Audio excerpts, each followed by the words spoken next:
बहुत ज़्यादा डाइवोर्स या जो मर्डर केस बहुत ज़्यादा अभी हो रहे हैं। आपको गीता नहीं आती है, कोई बात नहीं, आप गीता नहीं पढ़ पा रहे, आपको श्लोक नहीं आता है, कोई मंत्र नहीं आता है, कोई बात नहीं।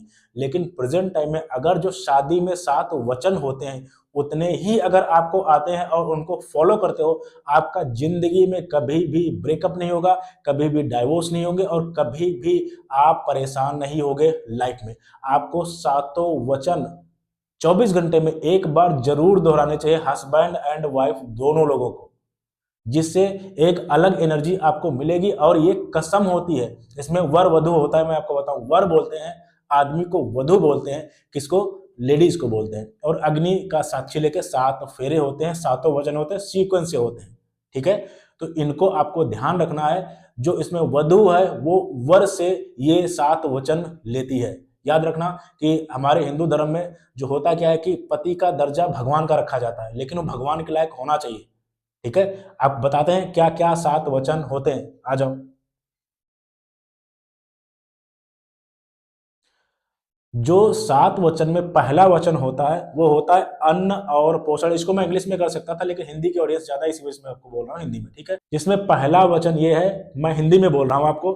पहला वचन है अन्न और पोषण। अर्थ इसका ये है, पहले फेरे में वधु वर से कहती है कि आप घर के लिए भोजन, धन और अनाज की व्यवस्था करेंगे और मैं घर की रसोई व परिवार के पोषण की जिम्मेदारी संभालूंगी। ये पहला वचन है। कितनी बड़ी बात है, इसको आराम से सोचना।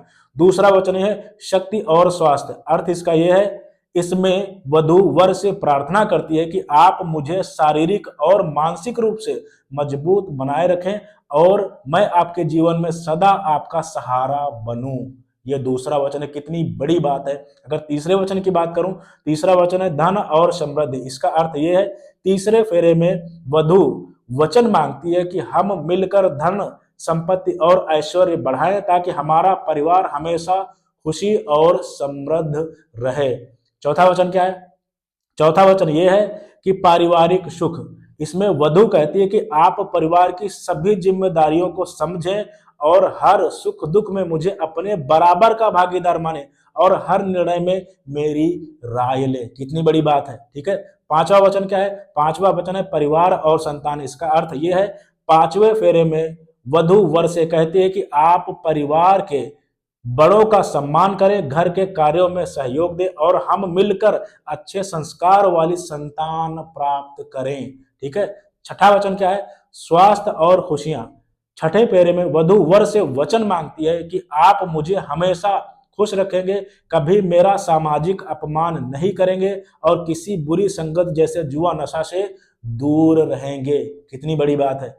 सातवां वचन क्या है? जीवन भर की संगिनी। ये बहुत ज्यादा जरूरी है कलयुग में, क्योंकि ये शुरुआत ब्रेकअप की या जो है डाइवोर्स की यहीं से स्टार्ट होती है। सातवां वचन ये, आखिरी फेरे में वधु कहती है कि आप मुझे जीवन संगिनी के रूप में स्वीकार करें, हमारे बीच का यह प्रेम हमेशा बना रहे और हम जन्म जन्मांतर तक एक दूसरे के प्रति वफादार रहें। आजकल सबसे बड़ी दिक्कत है वफादारी की। गर्लफ्रेंड, बॉयफ्रेंड, बेस्ट फ्रेंड, 50 चक्कर, 50 breakup, play boy, play girl, ये सारी चीजें हमारी संस्कृति में नहीं है। एक बार जो पुरुष या स्त्री किसी एक आदमी को धारण कर लेते या एक औरत को धारण कर लेता है, जीवन भर उसके साथ सातों जन्म का रिश्ता होता है। ये हमारे पुराण धर्म संस्कृति कहती है। हमारे यहाँ डाइवोर्स का कोई सिस्टम है ही नहीं, लेकिन हम कहाँ पहुंचे जा रहे हैं ये चीज आप देख सकते हो। कितनी बुरी हालत में हमारे मतलब समाज हो रहा है। आपको सोचना चाहिए। ये सातों वचन आप कहीं पे लिख लो, लगा लो, रोज रिपीट करो। मैं कहता हूं आपको डाइवोर्स भी नहीं होगा अगर दोनों लोग इन सातों वचन को फॉलो कर पा रहे हो, और आपका परिवार खुश रहेगा, आप दोनों लोग खुश रहोगे। Thank you very much.